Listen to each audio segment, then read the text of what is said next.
Hello friends, welcome back to Neetu's world. మన subscribers అందరికీ first of all thank you so much అండి. నా వీడియోని సబ్స్క్రైబ్ చేసుకున్నందుకు. ప్లీజ్ నా వీడియోని ఫుల్గా వాచ్ చేయండి. వీడియో చూసే ముందు ఫస్ట్ అయితే లైక్ చేయండి. లైక్ చేయడం వల్ల నా వీడియో అయితే పుష్ అవుతుందన్నమాట. నేను లాస్ట్ సండే వచ్చేసి ఫిష్ కర్రీ ప్రిపేర్ చేశాను అనమాట. నా స్టైల్లో నేను ఇప్పుడు చేసేటువంటి యాజ్ యూజువల్గా చేసే ఫిష్ కర్రీని రెసిపీని మీకైతే షేర్ చేద్దాం అనుకుని ఫుల్ వీడియో అయితే పెట్టాను అనమాట. ఇక్కడ కనిపిస్తున్న చేపని దాని పేరేంటో అయితే నాకు తెలియదండి. బట్ ఏంటంటే ముళ్ళు అయితే ఉండవు, మిడిల్లో ఉన్న ఒక్క ముళ్ళు ఉంటుంది చూసారా, ఆ ఒక్కటే ఉంటుందన్నమాట. ఎందుకంటే జోహి ఫిష్లో ముళ్ళుంటే తినడని చెప్పేసి ముళ్ళు చాలా తక్కువగా ఉన్నది తీసుకోమని చెప్పంటే మా హస్బెండ్ తీసుకొచ్చారు. సో దాన్ని మంచిగా ఒక 5 to 6 times కడిగేసి వాటర్ ప్యూర్గా వచ్చేంత వరకు కడిగేసిన తర్వాత ఇప్పుడు ఒక గిన్నెలో మీడియం ఫ్లేమ్లో పెట్టుకుని ఆయిల్ ఎన్ని స్పూన్లు అంటే ఆ గరిటతో వేసానమాట. దగ్గర 7 స్పూన్లు వేసానమాట. ఫిష్ చూస్తే కొంచెం ఫ్యాట్గా ఉన్నట్టు అనిపించింది. సో అందుకని జనరల్గా ఫిష్కి 1 kg దానికి 8 అయితే వేస్తాను. బట్ ఇప్పుడు ఏంటంటే 7 వేసాను నేను. ఆ 7లో కూడా కొంచెం ఆయిల్ ఎక్కువ వద్దేమో అనిపించింది. కానీ చేసేటప్పుడు ఆయిల్ తక్కువైతే బాగుండదులేండి, ఎక్కువైతే నెక్స్ట్ ఉంచేసి వేరే కర్రీకి అయితే యూస్ చేయొచ్చు. నేనైతే అలా చేస్తానండి. ఇప్పుడు ఆయిల్ హీట్ అయిన తర్వాత ఒక ఫుల్ ఉల్లిపాయ కట్ చేసింది, 4 నుంచి 5 పచ్చిమిర్చికాయలు అలా చీలికలు పెట్టింది, కొంచెం 1 స్పూను. మంచి కలర్ లేకపోతే కర్రీ చూడటానికి వైట్గా ఉంటుంది కదండి, బాగుండదు కదా. సో అందుకని మంచి కలర్ఫుల్గా అనిపించడం కోసం కొంచెం పసుపు, 1 ఇంచ్ అల్లము, 2 ఫుల్ వెల్లుల్లిపాయలు అనమాట. వెల్లుల్లిపాయ నేను ఎక్కువ యూజ్ చేస్తాను, స్మెల్ బాగుంటుంది, హెల్త్కి కూడా మంచిదన్నమాట. బ్యాడ్ కొలెస్ట్రాల్ ఏమన్నా ఉంటే అవన్నిటిని కూడా తగ్గించేస్తుంది వెల్లుల్లిపాయ.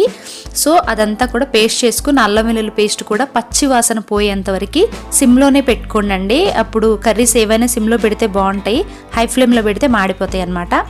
సో ఇక్కడ 2 స్పూన్లు ఉప్పు యాడ్ చేశాను, గళ్ళుప్పే యూజ్ చేస్తానండి. అదే కారం వచ్చేసి 3 ఫుల్ స్పూన్లు యాడ్ చేశానండి. చేపల పులుసులో చింతపండు పోస్తాం కాబట్టి కారం ఎక్కువ వేసుకుంటేనే బాగుంటుంది మనకి. పచ్చిమిర్చి కూడా లేదు, కారం తగ్గించాలంటే పచ్చిమిర్చి ఆ విధంగా కూడా ఎక్కువ వేసుకున్నా కూడా మంటగా బాగుంటుంది అనమాట.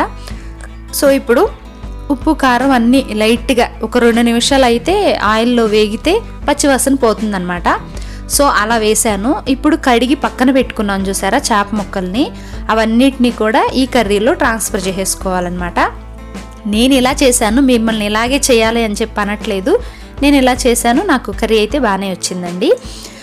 సో ఇప్పుడు ఈ పీసెస్ అనేది కొంచెం గట్టిగానే ఉన్నాయి చేప ముక్కలు. సో వేయంగానే కాబట్టి గట్టిగా ఉంటాయి కాబట్టి గరిటె పెట్టి మొత్తం ఉప్పు కారం ఉల్లిపాయ పచ్చిమిర్చి అల్లం వెల్లుల్లి పేస్ట్ అంతా పట్టేంత వరకు ఒక్కసారి అయితే అట్లా ఆయిల్లో తిప్పేస్తున్నాను. తర్వాత అయితే గరిటె పెట్టకూడదండి, వాటర్ పోసిన తర్వాత మెత్తగా అయిపోతుంది కాబట్టి గిన్నెతోని 2 చేతులతో పట్టుకుని రౌండ్గా తిప్పుతూ అలా తిప్పాలన్నమాట. సో ఫస్ట్లోనే కాబట్టి నేను ఇట్లా గరిటెతో మొత్తం అయితే కలిపేసాను అంతా పట్టేంత వరకు. ఇప్పుడు 1 గ్లాస్ వాటర్ చిన్న గ్లాసు తీసుకున్నాను అనమాట. దీన్ని అలాగే మీడియం ఫ్లేమ్లో పెట్టుకుని కాసేపు ముక్క అంతా కూడా మెత్తగా మగ్గేంత వరకు మూత పెట్టేసి మగ్గిచ్చేసేయాలి. సో ఇప్పుడు మగ్గిన తర్వాత ఇలా వచ్చిందనమాట. ఉప్పు కారం అన్నీ ముక్కగా పట్టినాయి, అల్లం వెల్లుల్లి పేస్ట్ కూడా యాడ్ చేసాం కదా. సో ముక్కగా పట్టి ముక్క కూడా మంచిగా ఉడికింది. సో ఇప్పుడు ఏంటంటే 1 గుప్పెడంతా చింతపండు నానబెట్టి వాటిలో పులుసు తీసేసి చింతపండు పులుసుని ఈ స్టేజ్లో పోసేసుకోవాలన్నమాట. సో చింతపండు పులుసు పోసిన తర్వాత ఇప్పుడు ఒకసారి రౌండ్గా గరిటెతో కాకుండా రౌండ్గా ఒకసారి తిప్పేసిన తర్వాత నేను గరిటె పెట్టి ఉప్పు కారం ఇవన్నీ సరిపోయినాయి లేదో ఈ స్టేజ్లో నేనైతే టేస్ట్ చూస్తున్నానండి. టేస్ట్ చూసిన తర్వాత చూస్తే కొంచెం ఉప్పు అయితే తగ్గింది. ఆ ఉప్పు యాడ్ చేసి మూత పెట్టేసిన తర్వాత ఒక 5 to 10 minutes మగ్గాక మూత ఓపెన్ చేసి చూస్తే ఈ విధంగా ఆయిల్ పైన ఉంది చూసారా, అప్పుడు కొంచెం మగ్గినట్టు అర్థం అనమాట. సో ఇప్పుడు కర్రీ మొత్తం కూడా పులుసు చిక్కబడింది చూసారా. ఈ స్టేజ్లో ఒకసారి ఉప్పు చూసుకుని చాలకపోతే ఉప్పు కూడా యాడ్ చేసుకోవాలి. నాకైతే అంత పర్ఫెక్ట్గా సరిపోయింది. ఇప్పుడు ఫైనల్గా ఏంటంటే కొత్తిమీర కట్ చేసి పెట్టుకున్నది పైన జల్లేసిన తర్వాత 2 నిమిషాలు ఉంచి ఇంకా కర్రీ అయితే అయిపోయింది. స్టవ్ ఆఫ్ చేసేస్తే మంచి టేస్టీగా ఉండే కర్రీ అయితే ప్రిపేర్ అయిపోయిందండి. సో ఈ కర్రీని రైస్లో కానీ చపాతీలో కానీ వేసుకున్నా కూడా టేస్ట్ అయితే చాలా బాగుంటుంది. ఇప్పుడు కర్రీ చూడటానికి ఆయిల్ ఎక్కువైంది అన్నట్టు అనిపిస్తుంది కదండి. సో నేనైతే ఆ ఎక్స్ట్రా ఆయిల్ని వేరే దాంట్లోకి ఉంచేస్తానండి నెక్స్ట్ కర్రీలో యూస్ చేయడానికి.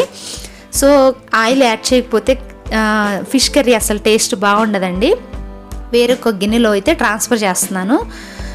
సో కర్రీ అయితే టేస్ట్ చాలా బాగుందండి. ఉప్పు, కారం, పులుపు అన్నీ కరెక్ట్గా సరిపోయినాయి అనమాట. నేను ఈసారి కొంచెం కారం తక్కువే వేసాను. మీకు ఏమన్నా ఎర్రగా ఉంది, కారం ఎక్కువ ఉంటుందేమో అని అనుకుంటున్నారేమో. లేదండి, కరెక్ట్గా సరిపోయింది. జోహి తింటాడు, మా హస్బెండ్ కూడా కొంచెం కారం తక్కువ కాబట్టి కొంచెం స్పైస్ తగ్గించే వేసానమాట.